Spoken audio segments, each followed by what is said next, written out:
The wind that morning had a softness to it, rare for that part of New Mexico. The sun rose slow and pale over the mesas, spilling thin light across the Ward Ranch, a lonely stretch of scrubland, 2 horses, a mule, and a cabin patched with more hope than lumber. Inside, Mary Ward stirred a pot of cornmeal over the small stove, her sleeves rolled high, her hair tied in a rough knot. A hymn floated from her lips, something half-remembered from a church long gone. Eli Ward, 17 and restless, stepped out onto the porch, pulling on his boots. The air carried the scent of dust and smoke from far-off campfires. He scanned the horizon the way his father used before he rode out and never came back. Got a storm coming? His mother asked from the doorway. Eli squinted. Not the kind that rains. She gave him a look, a mother's half-smile hiding the worry she'd never name. You see shadows everywhere. Boy, some days it's just wind and dust. He grinned. You said that the day Pa never came home. Her face went still. The sound of the fire cracked between them.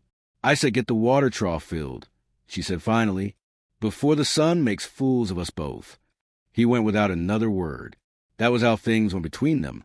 Love wrapped in silence, care delivered through chores. The horses snorted as he led them to the trough. A hawk circled overhead, its shadow gliding over the dry grass. The land stretched wide and unforgiving, the kind that didn't care much of the weak. His mother had held the ranch together after his father's death, patching fences, selling wool, trading corn with passing Navajo. Folks whispered she had no business dealing with them, but she ignored it. Eli remembered the way she'd speak Navajo words when she thought he couldn't hear. Words of friendship, words of debt. By mid-morning, the air grew heavy, that strange stillness before something bad. Eli was stacking hay when he saw 3 riders crest a hill, dust trailing behind like ghosts. They were armed, laughing, riding too fast for good news.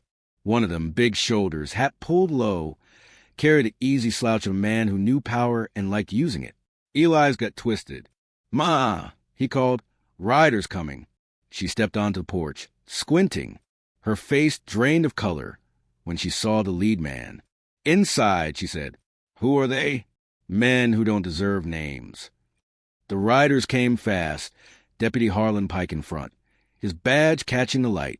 He was thick around the shoulders, with a beard gone gray and eyes like dirty glass. 2 men rode behind him, laughter dripping off them like spit. Mary Ward. Pike called, reining in near the gate. "Heard you been traded in with redskins again. Ain't lawful under territorial order." Mary stepped off the porch, hand steady though her jaw was tight. "I trade with who brings fair price deputy. Ain't no law says a woman can't sell corn to a hungry man." He smirked. "There's law, there's order, and there's what keeps the peace. Folks say you've been harboring them, feeding, hiding their young uns. Now, I don't care much what you do, but Colonel Briggs does. He wants this land cleared of troublemakers." Eli stepped forward. "You got no right here." Pike's eyes slid toward him. "That your boy got your husband's mouth." He spat in the dirt. "He's the one that died fighting with them savages, wasn't he? Guess the apple didn't fall far." Eli's fists clenched. "You best ride on." The 2 other men chuckled. One, a tall man with a red kerchief, swung off his horse. "Kid's got fire," he said. "Maybe we ought to cool it for him." "Don't you touch him," Mary said, stepping between them. "Ma." "Inside, lie." Her voice cracked like a whip, but Pike dismounted slow, deliberate. He looked around, taking in the small corral, the chickens, the sagging fence. "You live mighty fine for a widow with no help," he said. "Maybe too fine. Maybe you got something worth paying for that protection." Mary's eyes burned. "You already been paid. My husband's life was your due." The man with the kerchief laughed. "You hear that, boys? The widow thinks she's got say." Before she could move, Pike's hand lashed out, striking her across the face. The sound cracked through the dry air. Eli lunged, but one of the men caught him, slamming him to the ground. "Hold him," Pike barked. "Boy needs to learn manners." Eli kicked, thrashed, but the man's knee drove into his ribs.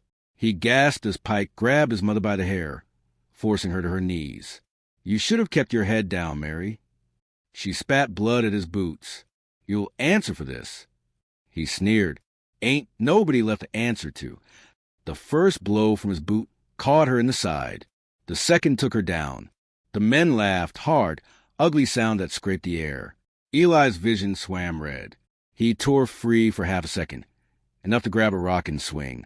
But another hit came fast, knocking him cold. When he woke, the sky was orange. Smoke poured from the cabin, flames licking the windows. His mother's body lay near the porch. Still, he crawled toward her, choking on ash and grief. Her eyes fluttered open, barely. "Run," she whispered, voice shredded. "Run, Eli. Run to the mountains. Don't look back." "Ma, please." Her hand, bloodied and trembling, gripped his shirt. You live long enough to make it matter."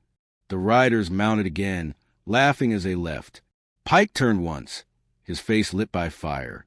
"Tell the Navajo their woman's gone. We don't want their kind here no more." Then they rode off into the dark. Eli dragged his mother into the yard, far from flames. She coughed once, blood staining her lips. Her gaze drifted toward the stars beginning to rise. "Pa said, 'Mountains keep secrets,'" she murmured. He held her hand until it went still. The night was silent except for the burning cabin and the crackle of what used to be home. Eli knelt there until the fire ate itself out, smoke twisting upward like some cruel spirit taking what it pleased. When dawn came, he dug with his bare hands until the earth turned red.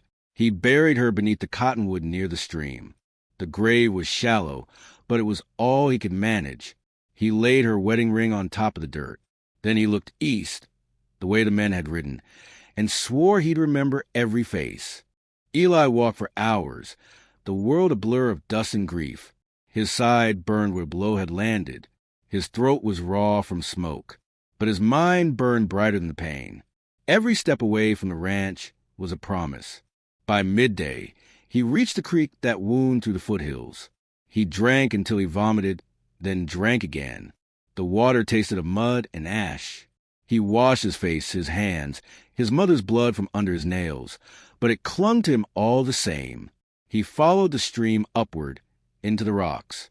The land grew steeper, crueler. Thorns tore his shirt. Coyotes yipped in the distance. He walked until his legs gave out and then crawled. As night fell, he stumbled into a dry ravine where the air grew cold.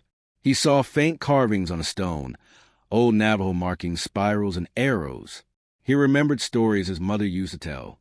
His father had been half Navajo, a scout once, a man caught between nations. Eli pressed his palm against the carvings. "If you ever knew my father," he whispered into the dark, "show me where to go." He slept there, curled in the dirt, dreaming of his mother's voice turning to wind. When he woke, dawn was gray and thin. Hoofbeats echoed down the ravine. He scrambled for cover, heart pounding.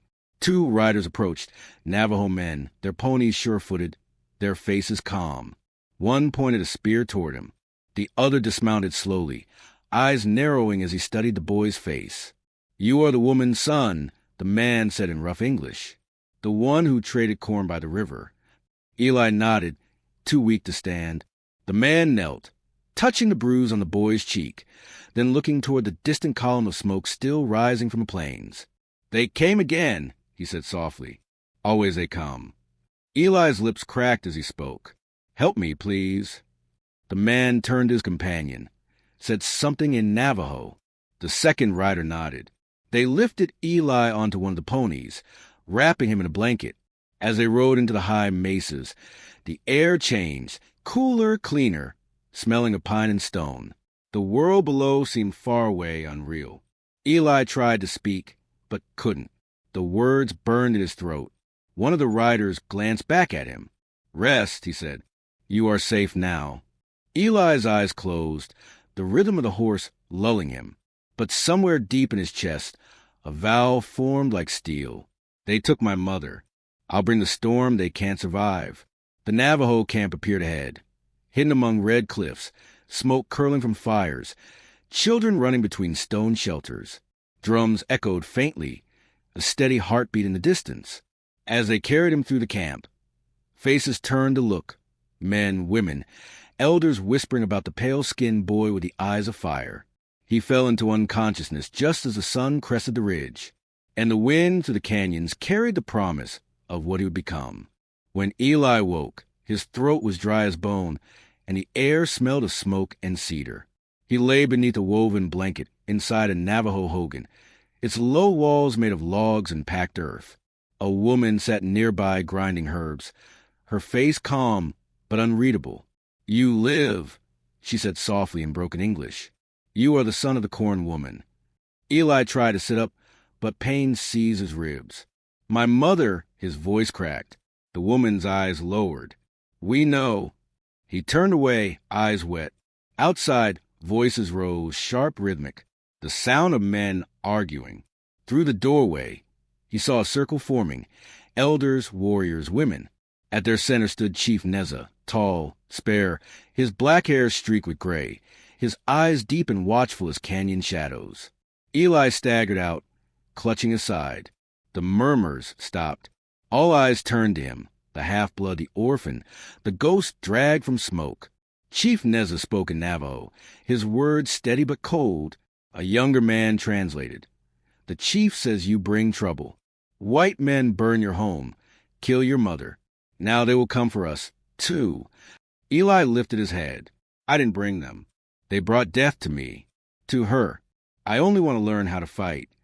A ripple of laughter from some of the warriors. One spat in the dirt. "He wants a fight? Look at him. He bleeds when the wind changes." Eli met his stare. "Then teach me not to bleed." Chief Neza's gaze didn't waver. "Why should we? Your mother's people took our land, our children. You share their blood." Eli's voice cracked with rage. "Then maybe I can use it against them." A hush fell. The chief studied him for a long time, then said something low that no one translated. The younger man finally spoke. He says the fire in you burns bright, but fire can destroy the house it lives in. You will stay. You will train. And we will see what burns first, you or your hate. That night, Eli lay beside the fire outside the hogan, listening to the night sounds of the camp, the laughter of children, the soft chanting of women, the steady beat of drums. For the first time since his mother's death, he felt something that wasn't pain. It was belonging's faint shadow. But it came with a price. At dawn, the testing began. They broke him down before they built him up. At sunrise, the warriors led him to the mesa above camp. There, they gave him a bow, a dull knife, and nothing else. "You eat what you kill," said Tosin, a warrior not much older than him, with sharp cheekbones and eyes that missed nothing. "You sleep where the earth lets you." Eli's first arrow missed its mark by yards. The men laughed. By the third day, his hands bled from the bowstring. He went hungry. His body ached, his wounds reopened, and still he refused to quit. When they mocked him, he said nothing. When they struck him, he got back up. Tosin watched him closely, not mocking now but measuring. "Your heart beats too loud," he told Eli one night by the fire. "You think too much when you fight. The coyote never thinks of the knife. He only strikes." "I ain't a coyote," Eli muttered. Tosin smiled faintly. "Then learn from one." They hunted together for days, moving silent through the brush. Eli learned to track prints, read wind, taste the air for change. He learned the songs sung to the spirits of hunted animals, and the quiet ways of mourning when a life was taken. Weeks became months. His hands hardened, his stride lengthened, and his mind grew still. Chief Neza began watching from afar. One evening, he summoned Eli. "Your body grows strong," he said in slow, accented English. "But strength alone is a river without banks. You must learn to hold it." "How?" The old man motioned toward the desert. "You walk, alone, no food, no water. You listen to what the earth says." For 3 days, Eli walked. The sun beat him down, the nights froze him stiff. He spoke to the silence, to his mother's spirit, to the father he never knew. On the 4th day, delirious, he reached the canyon rim and collapsed. When he woke, Chief Neza stood beside him. "You spoke to the mountain," the chief said. "Did it answer?" Eli's lips cracked into a faint smile. "It told me I was small." Neza nodded. "Good. Small things endure." That night, the tribe welcomed him back with quiet nods. No cheers, no ceremony, just the way warriors recognize one of their own. Years rolled by. The boy's face hardened into a man's.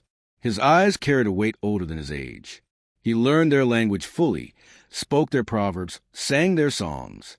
Yet something in him remained different.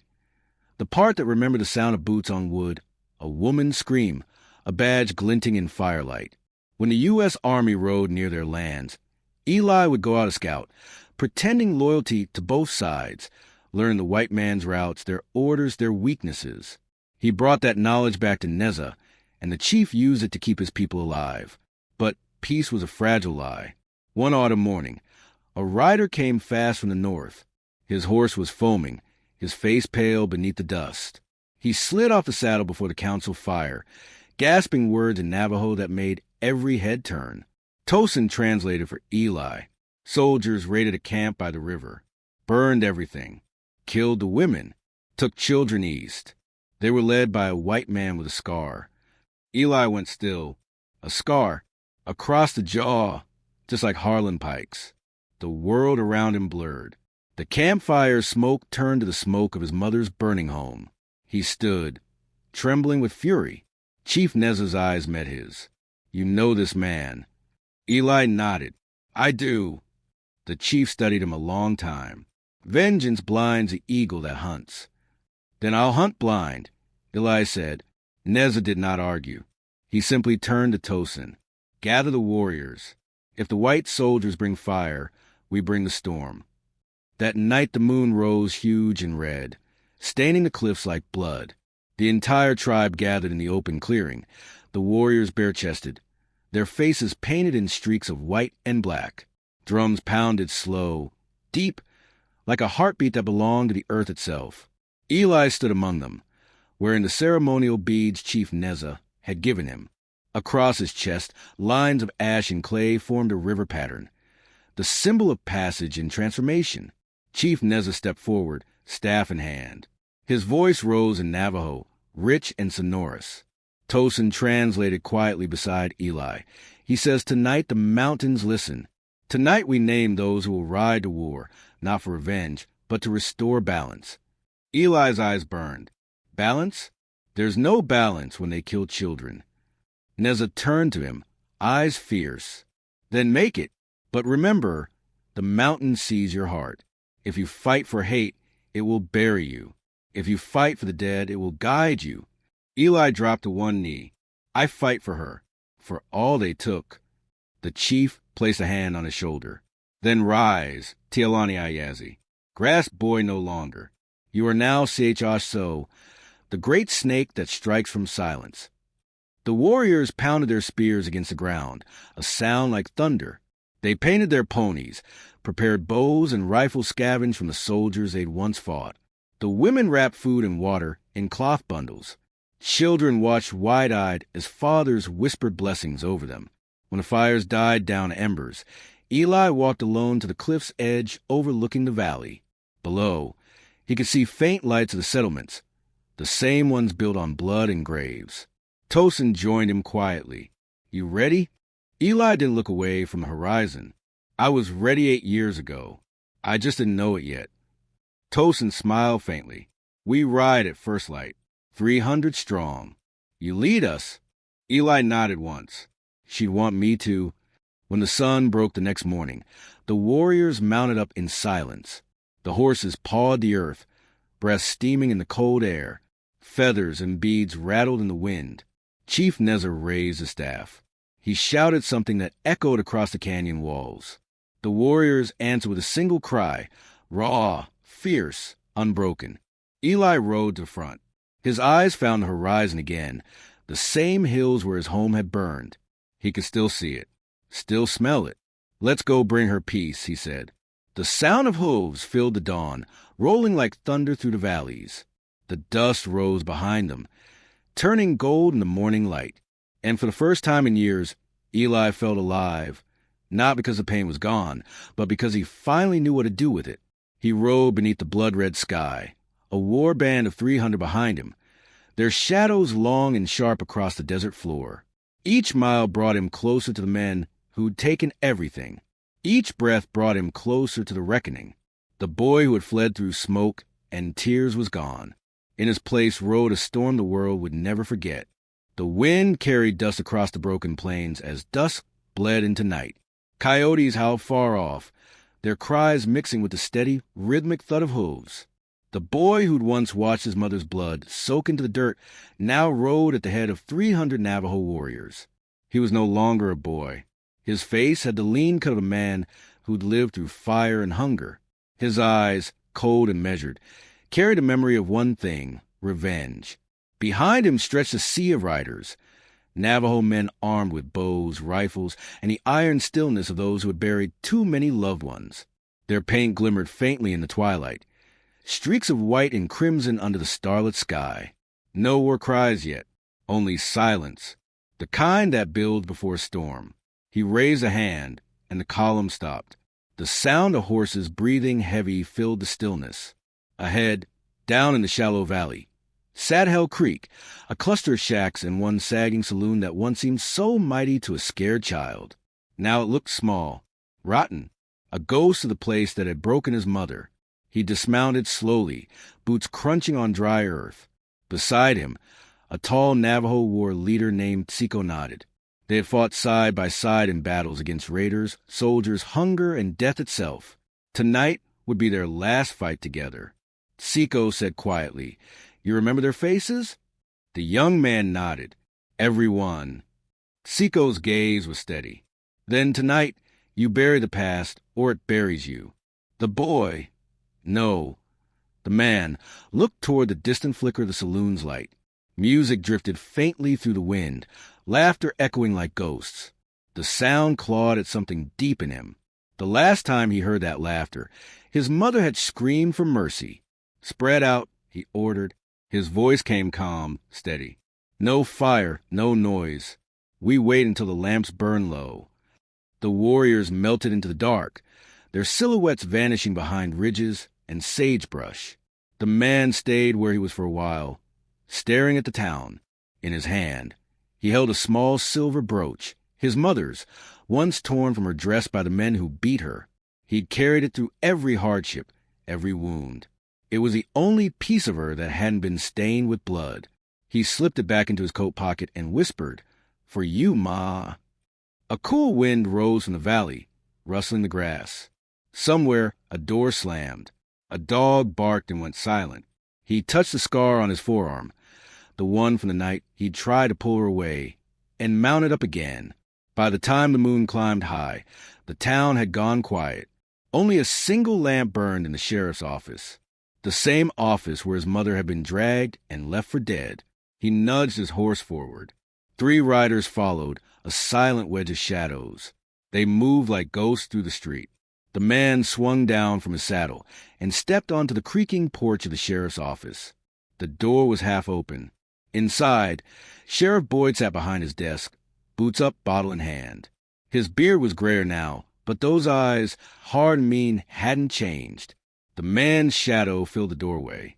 Boyd squinted. "You're on the wrong side of the law, son." "Maybe," the man said softly, "but law never did much for my mother." The sheriff frowned. "Who the hell are you?" The gunshot cut him off. Quick, precise, 1 bullet through the chest. Boyd slumped forward, whiskey spilling across the desk. The smell of smoke filled the room. The man holstered his gun, turned, and stepped back into the night. That shot was a signal. From the ridges above Hell Creek, fire bloomed, 3 flares arcing through the sky. Then the warriors came. Horses thundered down the slopes like a wave of fury unleashed. Their cries split the night, sharp, ancient, powerful. The town woke to chaos. Windows shattered. Men ran for guns, tripping over their own feet. A few women screamed and fled toward the hills. The man moved through the streets like a shadow, his rifle steady, his aim sure. Each corner brought another ghost from his past. Each shot brought the memory of his mother's broken breath closer to rest. He didn't kill for rage anymore. He killed for balance, for the years stolen, for the dignity crushed under boots. The saloon burst open as a gang of armed men stumbled out, shouting orders. He recognized one immediately, Hank Tobin, the man who dragged his mother into the dirt that night, laughing as he did. Now Hank's laughter died in his throat as he saw the face of the ghost before him. "You," he croaked. The man said nothing. He fired once. Hank fell backward, eyes wide, dead before his body hit the ground. Flames licked the buildings now. The air smelled of smoke and gunpowder. Through the haze, the man saw Tsiko leading his warriors, driving the townsmen toward the square. No one was spared the reckoning. But no woman or child was harmed. His one command had been clear. Leave the innocent. We came for the guilty. The fight burned for hours. By dawn, the smoke hung heavy over the ruins of Hell Creek. The man stood in the middle of the street, rifle hanging by his side, breath slow. Around him, the warriors moved like spirits fading into the wind. Their faces were unreadable. They had come when he called, and now their work was done. Tsiko rode up beside him. "It's over." The man looked at the rising sun. "Not yet." He found her grave behind the old church, a small cross of weathered wood, half buried in dust. He knelt and brushed the dirt away with trembling fingers. There was no name left, only a faint carving, Mary, his mother. He sat there for a long time, listening to the silence. The church bell hung cracked, unmoving. Smoke drifted from the town below. Every step that had brought him here, every wound, every mile, felt suddenly heavy. Tsiko stood behind him, saying nothing. Finally, the man whispered. "She died begging them to stop. And all these years, I thought killing them would make it right. Did it?" Tsiko asked quietly. The man shook his head. "No, but it made it quiet." The wind rose again, sweeping the ashes through the air. In that moment, he saw it clearly. Revenge had its own hunger. It devoured everything, even victory. He took the silver brooch from his pocket and laid it on the grave. The morning light caught it, a single glint of beauty in all that ruin. "Rest now," he murmured. "They can't hurt you anymore." He stood and faced the warriors waiting on the ridge. Many were wounded, some bleeding, but none complained. They had fought not for plunder, but for a brother who carried pain in his soul. He nodded to them. They turned their horses and began the long ride home. Fading into the horizon, Tsiko lingered. "What will you do now?" The man looked around at what was left of Hell Creek. The burnt timbers, the shattered windows, the bodies that would soon be dust. "There's a ranch downriver. Belonged to the Carter family once. Maybe I'll fix what's left of it. Build something clean." Tsiko smiled faintly. "The desert doesn't forget, brother, but it forgives slowly." The man returned the smile. "Then I'll give it time." When Tsiko rode away, the man was left alone. He walked through the ruins, each step echoing against the silence. In the sheriff's office, the whiskey still pooled across the desk. He picked up the empty badge lying beside Boyd's body and stared at it, a symbol of law twisted into cruelty. He tossed it into the fire and walked out. By noon, the sun burned away the mist. The man rode south, the grave behind him, the road long and empty ahead. His hands trembled once, then steadied on the reins. He thought of his mother's voice, soft, kind, the way she used to hum when she cooked by the fire. For the first time in years, the memory didn't hurt. It simply was. And somewhere in that wide silence, he understood what she'd wanted for him. Not vengeance, not blood, just peace. The land stretched endless before him. Red rock, dry rivers, and the promise of quiet. The war drums faded. The gun smoke thinned. All that remained was a man, his horse, and the whisper of the wind over plains. As night fell again, he made camp by a small stream. The stars were bright, cold, clear, and watching. He sat by the fire, stared into the flames, and said aloud to no one, "They beat her half to death, but they never broke her spirit. Maybe that's what I'm carrying now." He leaned back, hat tilted low, eyes half closed. The fire cracked softly. Somewhere, far off, an owl called. The desert was silent again. And in that silence, the boy who had once run from Hell Creek finally came home. Not to the place, but to himself. The narrator's voice fades and like wind through dry grass. So, what do we take from this tale? Maybe it's this. The frontier could turn a child into a weapon, but it could also teach him mercy. And sometimes, justice comes not from the gun, but from the courage to lay it down. If this story moved you, don't forget to like, subscribe, and share your thoughts in the comments below.